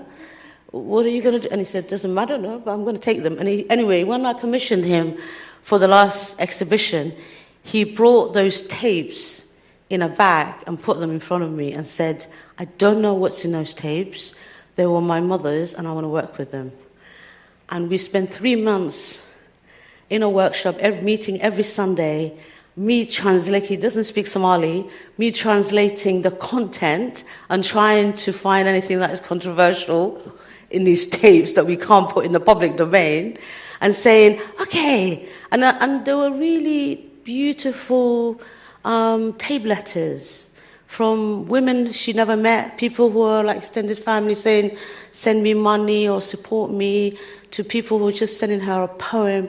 So we presented that in the exhibition at Whitechapel, and then that is people listening to it. So we created a vitrine, and then at the end of that, we produced the tape into a new, like a mixtape with his music and that. And then Ahmed is the other young artist who we commissioned, who's actually a photographer, and the work he created was. And actually, also his mother passed away during lockdown. And I didn't know this, and they didn't know about each other when they started. He took lots of pictures the last time he was in Somalia from his phone. And he was just like everyday mundane, that's what he called it. And when we kind of dug into it during these 3 months while we were working on the exhibition, they found out this story about each other, and then they ended up making a joint video.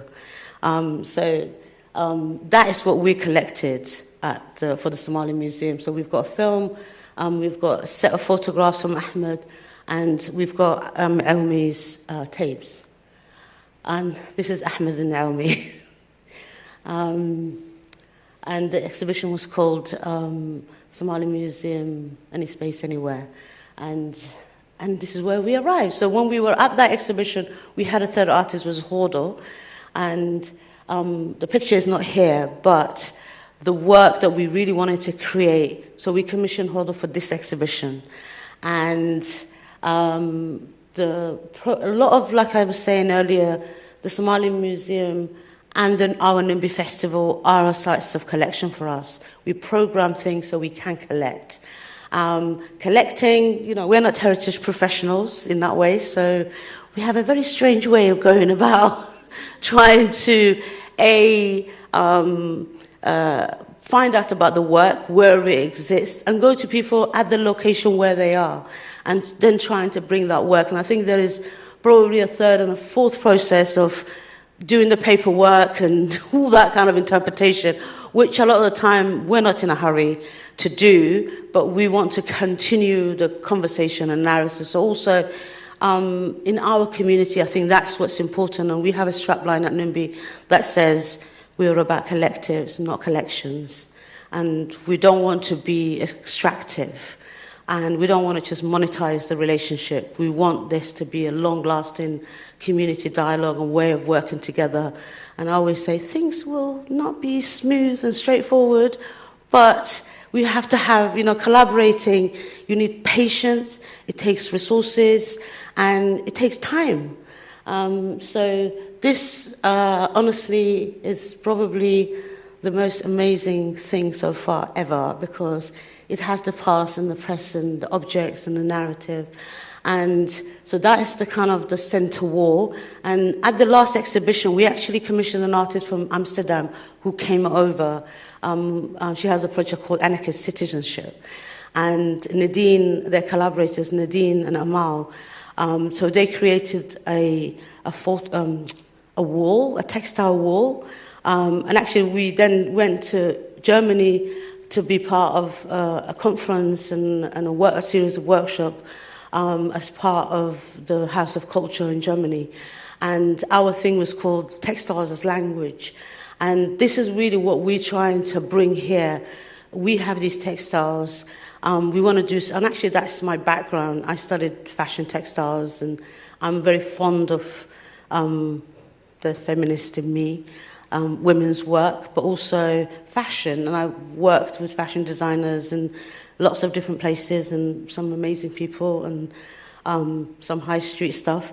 But textiles are always something that I'm personally very interested in, because I really do believe it is the most amazing tool for change. I don't like the industry, but it's not important. I think what's important is what we can do to bring about change, and how what we do and how we dress is a major part of identity and who we are. And trying to commission new work. We call this sites of collections for the Somali Museum. These are some of the artifacts. Actually, this came from Holder's Connection. Like I said, in the last exhibition, we had objects, but we had no way of interpreting them, because we were in an art gallery. People were like, "Did you make this?" No, so why is it here? Kind of idea. But I think trying to give context to the work that Holder was making. And we had a new theme this time, which is much more fitting to this exhibition. So these objects have a narrative. I would love you to go downstairs and see them and read about them. There's a beautiful narrative about these, and how when we were at each exhibition, we always have a call out. And at the last exhibition, we always reach out to people and say, if you have something that, we have something that you can contribute, please do. And you'll be amazed. I think this woman who sent these stuff lived in Somalia in 1950s, 60s, and these were her personal collection. This is the outfit that Holder made. I think we had the pleasure of showcasing this on the last day, and it's inspired, as you can see, by the objects, by the dresses, by the work in the exhibition. Already we had, it was kind of like a nice little, we had a fashion show kind of feel with models and a caravan activity. This is Miriam's piece, and her piece, again, is in the exhibition. Please go and have a look at it. It's inspired by Somali dance. We have a site of sisterhood. For me, I think, as a woman, as somebody who is interested in the people that came before me, I think women are a custodian of a whole of aspects of our heritage that's not public. We have a lot of sacred spaces they're not public spaces, that they're not open to everybody. And the Brambur white wedding was Sabrina Alba's a Moroccan wedding. So she had a kind of Vogue fairy tale wedding, but then she did this Somali women white wedding. Brambur is a Somali traditional dance that is for women, by women, and she had everybody wear white, which is something that it's kind of tradition. Another site of sisterhood is that protest. I think this is May Day. Protest is very central to who we are, and I think women, solidarity across. So this 1972, Somali women in Mogadishu protesting for the release of Angela Davis. You're not going to find that in the news, but we were out there doing our thing. And I really love that these images exist, and that these women are so powerful, feisty, and we understand about solidarity, and this is one of the things that I think at the Somali Museum we're very interested in. The Queen energy, of course, the Queen Arawelo is a folk story. That is a very important aspect. So having Iman, remember, I had the soundtrack, Do You Remember the Time, with Michael Jackson, and, that called Queen, that is very central to Somali culture. And Queen Arawelo represents that, and I think this is an international model. There's a lot of Somali models. I mean, there's more Somali models in the catwalk in the fashion industry than anybody else that I can think of. And she has all this kind of like queen vibe, and she always have on her Instagram all this like, here comes the queen, and I always attribute that to Queen Arawelo. And we had our own Queen Arawera at the procession, Nurta, who's someone who's self-taught. She makes the most amazing, like, I went to her studio. She has a house 2 flats that she rents. One as a studio, but she works full-time as a chef. And she made all these, like, pearly kings and queen jackets. And I'm like, but why? And she said, I like them. They're decorative. So I really want to, for this exhibition, to do a little film. I think the Somali TV now discovered her after our show. And she said to me, the Somali TV is coming to my house. And I was like, yes. If we did one thing, we put the story out. So this is Queen Arawelo, that whole kind of procession, dancing, in the street is very central to who we are, Somali people. And this is a quote that I want to leave you with. It's by Sada Mire. Actually, we wanted to have her here to do a talk, and she explains it so well that a lot of this history is buried in oral history. And if you want to understand how these objects were made, why they were made, the narrative around them. So I'm hoping for our next show, for our Numbi Festival this year, we have a theme like Aros. This was downstairs. So we're going to use these images. We have our next exhibition, next event at Whitechapel Gallery on the 15th of June. And this is where we're launching our new theme, which is Aros. So always the atelier works as our engine room, and then we take the stuff to the public. So there is public space that is private. So I'm hoping that this next Saturday after the holiday, we're going to bring our young people and the women that we have a Saturday art club to come and be part of the next procession. So as it's going to be in Tower Hamlets. So we wouldn't make it possible without our producers. We have an amazing young group of producers, well, actually an intergenerational team of people who always, we call them our extended Numbi family. They are writers, they're photographers, they're musicians, they're all kind of people from all walks of life. And some are young, like 16, 17, some are graduates, some are still at university, and they make what happens at Numbi possible. So, and today is Africa Day. So, I wanted to leave you with this quote, this poem, and it's one of my favorite poets of all time, Langston Hughes. And I'm wearing a blue flag. I don't do flags, but it is a cloud. And I really think what we do at Numbi, when I truly say that it's for and about dreamers of all stripes, we want the art to be accessible. We don't want to be shut out and be an engagement program forever. But what we do want to do is that Somali history is British history, and it's important, and it belongs to the center where everything is happening. And I think our history is interconnected. We learn so much from being here, and we're going away. I'm hoping that this is the first of many more collaborations. Thank you.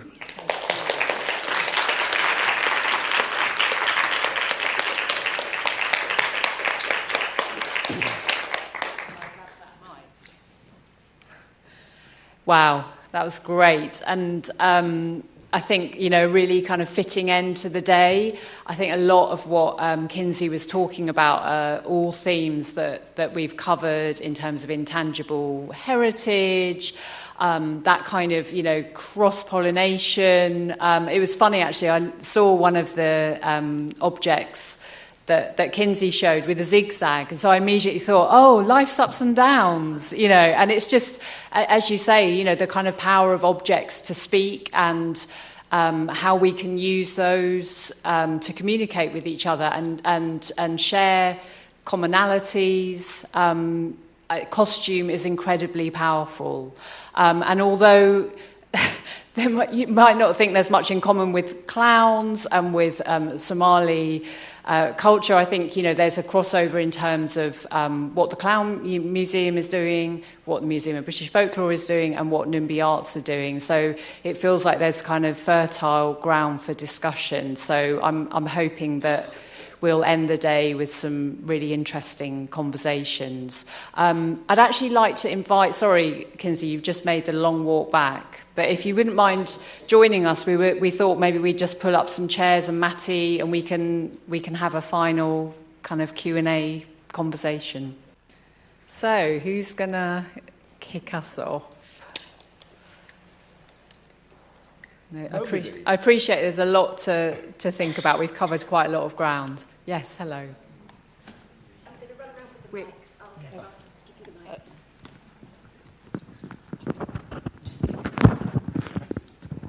It's just we want to keep it, and if you use the mic, it gets recorded. The recording captures. Oh, no problem.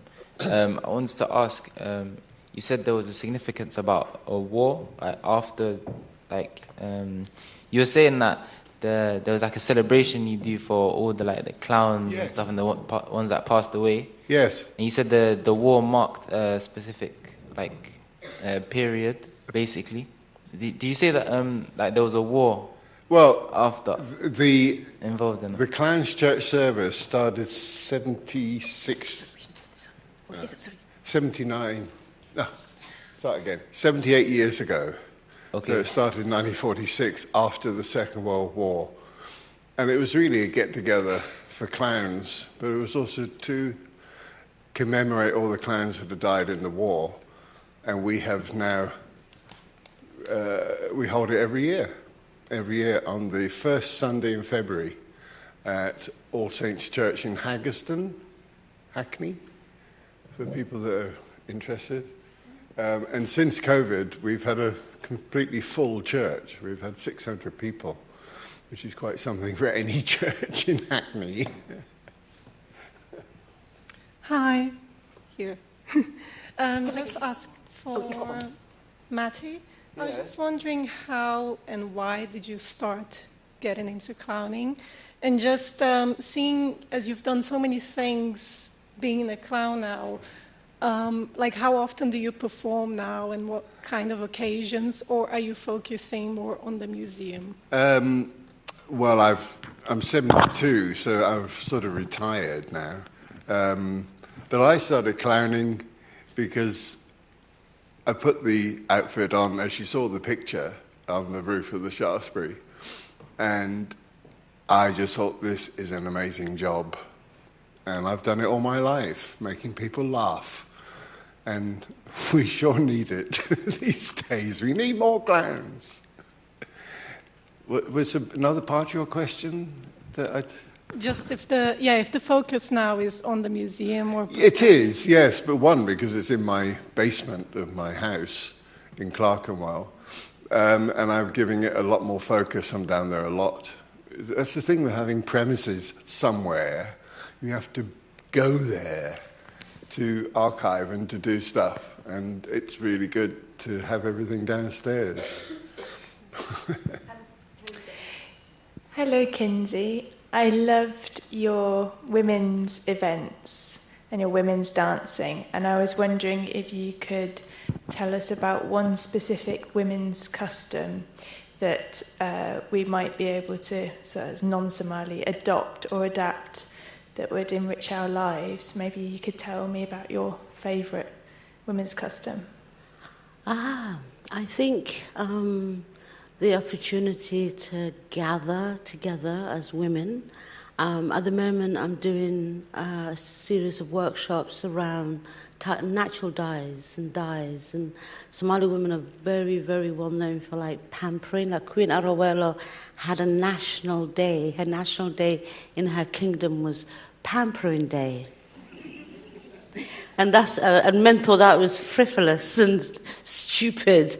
But in this day, I think this is something that's coming back as rest. And I think that's one thing that I think if everybody adopts it, we will all benefit. We have one monthly spa thing with my friends, and we go to the seaside. We bought a Numbi tuk-tuk, and it looks like a rubbish collection van, but we make sure that once a month. And at the moment, we're working with Idle Women as a women organisation. based in Accrington, and I'm doing a residency. So I think doing something for yourself and with women around you. So my colleague, actually my co-director at NIMBY, and she's setting up a world arts school. And so that is kind of something that we are trying to bring about. At NIMBY, we have a lot of students. Like I used to say, universities collect the money and we do the teaching.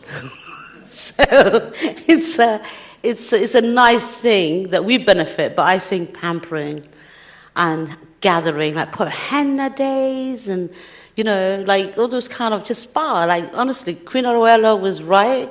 She said that women should rest and pamper and other people should do the work. I've got another one, if I may. You mentioned May Day in Somalia. Is that kind of Labour related? Yeah, so it's Labour Day. And, you know, history is a very strange thing. But anyway, we had a whole period of socialism, like a new socialism. Siad Barre was like another dictator we got rid of, actually, which is why the country collapsed. He passed a bill that women and men are equal, and it caused a lot of problems, some of which is still going on. And they called it the Bloody Women Revolution because so many people died, and I think he killed all the influencers, sheikhs and mullahs in the country who were passing fatwa saying that's not actually allowed, that religion doesn't allow women to be equal to men. And he said, well, tough, because I've passed a bill now. But so we had a history of Labour Day, and we had like women in the army, and you know, big, huge procession. And actually, a lot of them that all scrapped now. We have Al-Shabaab and all kind of things that mean that women are back in a different place, and not. You don't even see any public. They're not in public life now. Now we have to say, can we have 30% in the parliament? And and the men say, no, that's too much trouble. So now, you know, like we have to do all that again. But whether, you know, the jury's still out whether that was a good idea or not. We got too extreme to one end. But all those processions, May Day celebration, Workers' Day, all those parades, processions, even the procession that we did the other day, banned, not allowed. A lot of these things are just not, you can't do that anymore. Not only because there's war, but I think also people find other ways of doing this. And it's just something you continuously have to negotiate. And I think wherever there is a will, there is a way, and we shall overcome. Any more questions?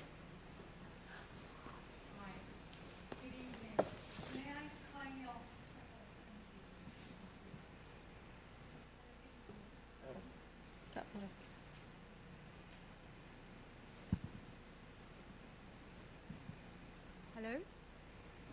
We can hear you, actually. You so, can? Yes. I'm sure you can. There's quite a good echo in here, which is great. Hello, good evening. May I ask the gentleman who gave the first speech a question, please, if you don't mind? Thank you for your wonderful presentation.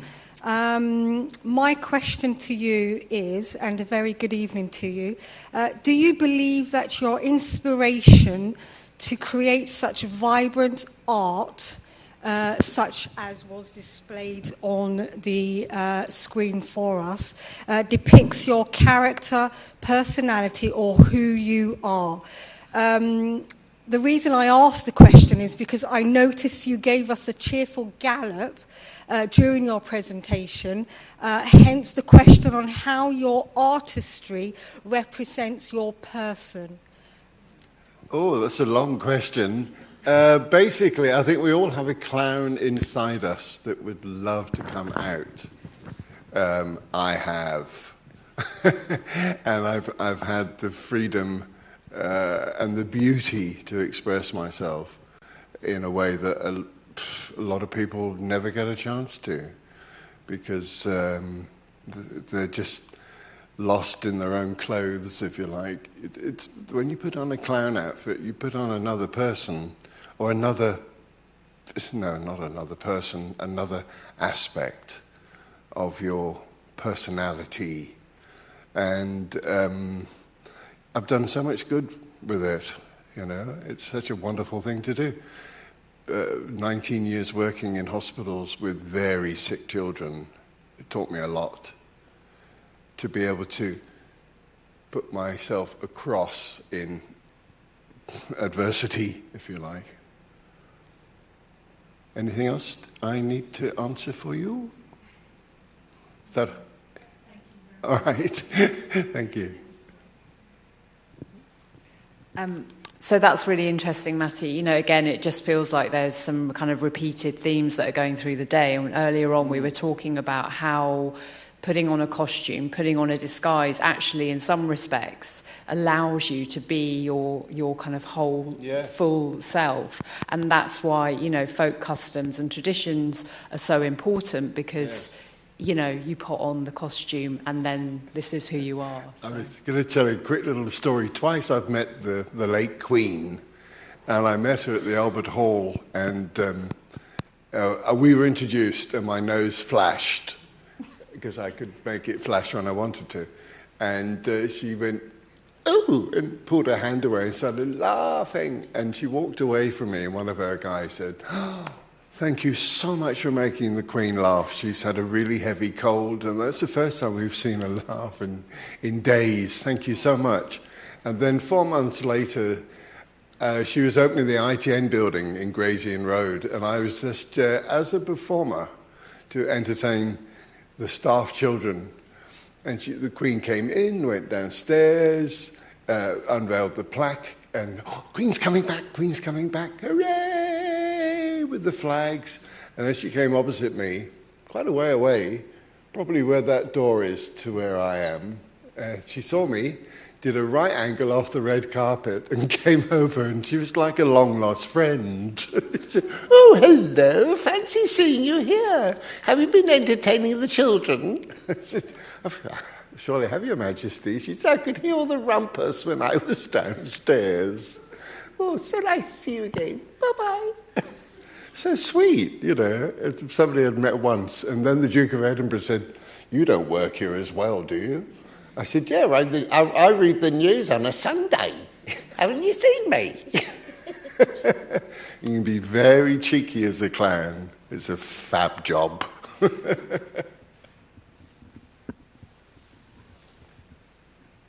And there was silence. Well, just to say thank you so much, Matty, thank you, Kinsey. Thank you, everyone, for coming. So many of you have contributed in so many different ways. But also, behind a conference like this is a huge amount of organisation, and Melanie's done masses of it, but also some of my colleagues, Ben Wyman and Bree Stitt, at the back. So I just would like to say thank you to them as well.